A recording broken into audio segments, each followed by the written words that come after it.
Today, I'm going to tell you how to make the Amla Lemon Honey Ginger Juice.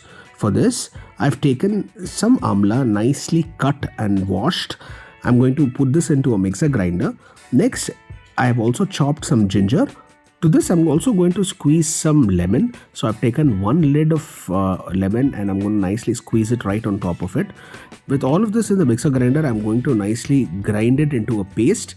Now, here you can see the paste is ready. To this, I add some water and grind it once more. The paste becomes a little more liquid. Second time around, I'm adding enough water so that it can serve 2 people and nicely give it a shake. I will run it through a strainer to remove all the hard particles. To this extracted juice now, I will add a pinch of salt and some pepper, and will also add a nice spoon of honey as a taste maker. This honey is optional. You can also choose not to add honey. The Amla Lemon Ginger Juice is now ready to be had.